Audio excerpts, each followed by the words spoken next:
We all get tired. Lahat naman tayo napapagod. Parang ako ngayon, pagod.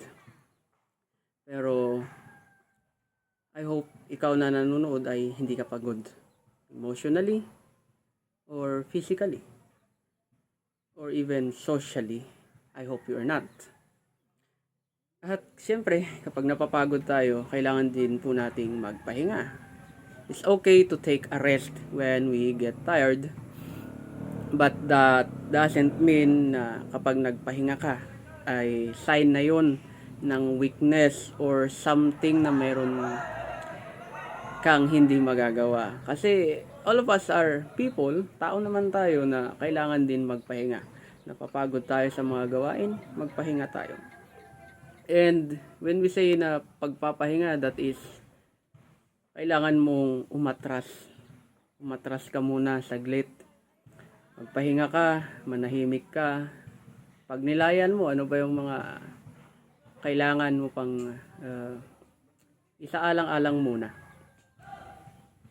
At yun ang magagawa ng pagpapahinga, pananahimik. Kasi maiisip mo yung mga mahalaga pang bagay. Parang si Jesus nga, inalala niya yung mga apostol niya na magpahinga. Kaya sinabi niyang magpahinga muna.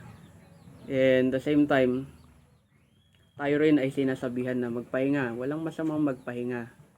One at a time. Mag-pray tayo habang nagpapahinga tayo. Kasi it will give us strength, nourish us, na habang kumakausap tayo sa Diyos sa ating true resting, ay later or maya't maya, hindi mo man siya agad mararamdaman is mararamdaman mo siya later on yung strength na ibibigay ng Panginoon sa iyo. So, take time to rest. And be easy. Kaya dahan-dahanin natin yung mga gawain natin. Kasi isang beses lang tayo mabuhay. Hindi tayo isa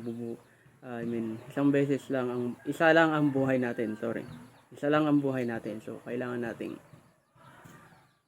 alagaan ito. So, take easy. Rest easy. Bye.